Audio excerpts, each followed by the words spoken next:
If you've ever dealt with that awful shooting pain that starts in your back and just zings down your leg, you know exactly what sciatica feels like. Well, in this explainer, we're gonna break down a super simple routine that can give you some real relief. So let's dive right in. So, does that sound familiar to you? That sharp, maybe even burning pain that just doesn't quit? It can make everything from sitting at your desk to just trying to get a good night's sleep feel like a total nightmare. If you're nodding your head right now, trust me, you are in the right place. Okay, but here's the good news. We're about to walk through a super quick 2-minute routine you can do literally anywhere, right at home. You don't need any fancy equipment, just a couple of minutes to yourself to get things moving and find some relief. All right, before we get to the good stuff, the exercises, it really helps to know what we're actually dealing with, right? So let's take a quick second to understand what sciatica actually is. So in a nutshell, sciatica is what happens when your sciatic nerve gets angry. It's the longest single nerve in your entire body, running all the way from your lower back, through your hips, and down each leg. So you can imagine when something that long gets pinched or irritated, you're gonna feel it. And believe me, when that nerve is unhappy, it lets you know, loud and clear.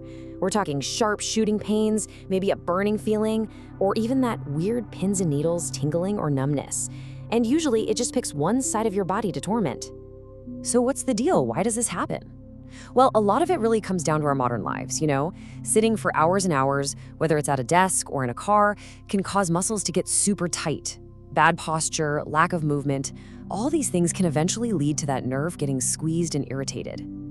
Okay, enough talk about the problem. Let's get to the solution. This is what you came for, a simple 2-minute routine to help you find some relief. Yep, that's it, just 2 minutes. I mean, how great is that? The beauty of this is that it's so quick and easy. There are no excuses. You can totally fit this into your day, no matter how crazy busy you are. Okay, exercise number 1. We're gonna start with a seated sciatic nerve glide. Just grab a chair, sit up nice and straight with your feet flat on the floor. Now slowly straighten one leg out in front of you and gently pull your toes back towards your body. You just want a gentle pull, no pain. Hold it 1, 2, 3, 4, 5, and relax. Let's do that 5 times, then we'll switch over to the other leg. So what are we actually doing here? Well, you can kind of think of it like flossing your nerve. This gentle gliding motion helps the nerve move more freely and can reduce that feeling of being pinched or compressed. It's subtle, but it's really effective. All right, next up we have the figure 4 stretch. You can do this one sitting or lying on your back, whatever feels best. You're gonna take one ankle and cross it over your opposite knee, making that figure 4 shape.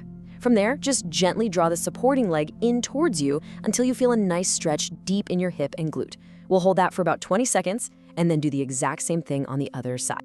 And why is this one so good?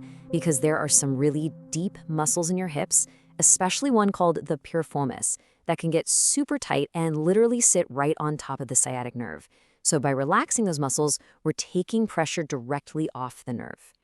And for our last move in this little routine, we've got the classic knee to chest stretch. Just lie on your back, take a deep breath, and gently bring one knee in towards your chest.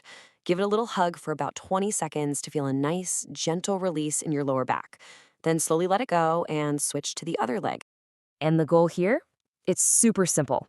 We're just trying to release that tension right where it all begins, in the lower back. Since the sciatic nerve originates there, this is the perfect way to just calm everything down and finish things off. Okay, so this routine is awesome for relief right now. But what about the long game? To really manage this, we gotta think about our daily habits. Let's talk about what happens beyond the stretches. You wanna think of these as your secret weapons to keep that pain from creeping back in. It's simple stuff, really. Try to get up and walk around for a minute every hour. Pay attention to how you're sitting. Try to sit up tall. And remember, complete bed rest is usually not the answer. Gentle movement like a short walk can actually be way more helpful. All right, let's talk expectations and, the really important stuff, safety.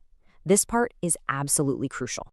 You've heard it before, but seriously, consistency is key here. Try to make this little 2-minute routine a part of your day, maybe once in the morning and once before bed. That's where you'll see the real magic happen.